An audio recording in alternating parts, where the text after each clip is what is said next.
Assalamualaikum sahabat Wonder Woman. Seperti biasa, yuk kita sekarang tersenyum dulu kepada orang-orang. Ibadah senyum ini sangat-sangat berguna untuk orang lain, karena senyum ini merupakan energi yang tinggi dan aura yang paling bagus untuk kita menghadapi hari-hari dari pagi, sore, sampai malam lagi, teman-teman ya.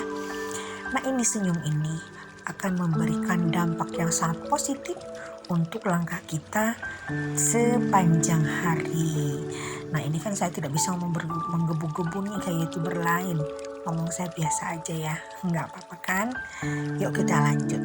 Nah, sekarang kita akan diskusi tentang kenapa sih kita harus mandiri, kenapa sih kita harus buka usaha sendiri. Ini alasan-alasannya terutama teman-teman ya. Nah, ini alasannya sangat bagus dan dampak positifnya sangat besar sekali untuk kehidupan kita. Kenapa kita harus jadi orang mandiri, alias tidak bergantung pada orang lain, alias kita harus punya usaha sendiri atau berwira swasta. Nah, adapun alasan yang utama di sini yaitu alasan moral. Pertama, freedom atau kebebasan. Nah, kalau kita punya usaha sendiri, otomatis dong kita bebas. Tidak disuruh-suruh orang, tidak disuruh-suruh atasan, tidak pun juga dicemooh sama bawahan. Nah, jadi kalau kita mandiri, kita bisa punya ide usaha apapun yang ada dalam pikiran kita, bisa kita aplikasikan kepada usaha kita sendiri, hingga hasilnya pun akan full untuk kita. Jadi tidak akan terbagi dengan siapapun.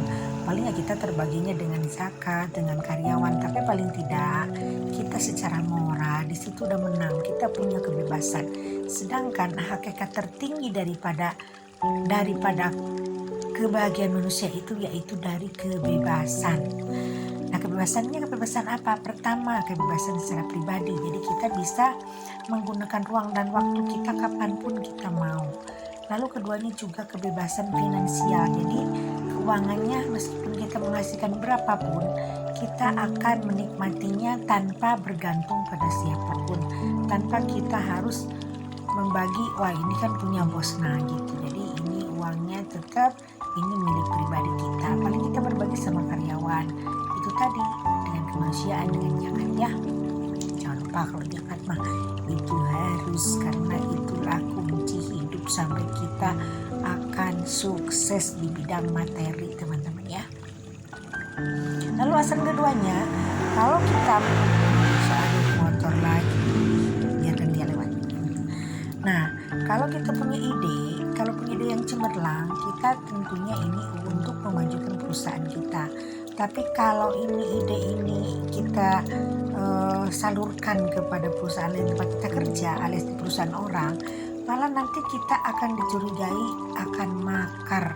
Bahkan kita dicurigai nanti sama atasan kita akan menjadi orang yang tidak taat terhadap peraturan perusahaan yang sudah diagendakan. Nah, jadi kalau kita punya inisiatif sendiri, punya ide sendiri, kita bisa full untuk mengaplikasikan di sini di perusahaan kita sehingga kita sukses, sehingga kita bermandikan uang, bermandikan kebebasan, bermandikan berbagai macam kebahagiaan tanpa dibatasi oleh orang-orang yang memang punya kepentingan terhadap kita. Yang ketiganya, kalau kita punya perusahaan sendiri, otomatis dong kita punya kebebasan untuk mengangkat karyawan sendiri, untuk mengangkat orang-orang yang kita anggap berpotensi. Jadi kita bisa memilih dan memilah karyawan-karyawan menurut kita potensinya ini, si A ini pantas enggak misalkan di bagian akuntansi, si A ini pantas enggak di bagian promosi, atau si A ini pantas enggak di bagian marketing misalkan. Jadi kita bisa mengukur orang-orang dengan kualitas-kualitas yang memang dia punya. Tapi kalau kita bekerja di perusahaan sendiri, itu kan di perusahaan orang lain, itu yang memilah dan memilih karyawan itu kan bukan kita kan. Meskipun kita misalnya di situ manajer, tapi yang memilihnya kan itu bagian SDM. Jadi kita sendiri tidak punya kebebasan untuk memilih orang yang kita mau, teman-teman. Nah, jadi kalau kita misalkan punya perusahaan sendiri, kita bisa memilih dong orang yang kita suka, orang yang kita anggap kompeten di bidang pekerjaan. Jadi bukan cuma harus memilih cantiknya atau gantengnya, tapi harus yang benar-benar qualified dan punya kualitas yang tinggi hingga mumpuni untuk memegang perusahaan kita. Lalu keempatnya, kita bebas berbagi apa saja dari hasil usaha kita. Kita bebas berbagi. Misalkan kita punya usahanya yang maju. Ternyata kita punya agenda ingin membantu sebuah pesantren atau membantu sebuah gereja atau membantu sebuah vihara. Nah, jadi kalau perusahaan punya sendiri, dari hasil untungnya itu bisa kita gunakan semaunya kita. Misalkan ini sekian persen untuk aset perusahaan, sekian persen ini untuk ke bidang ibadah, sekian persen ini untuk ke yayasan yatim piatu atau kepada panti jompo, sekian persen ini untuk anak asuh.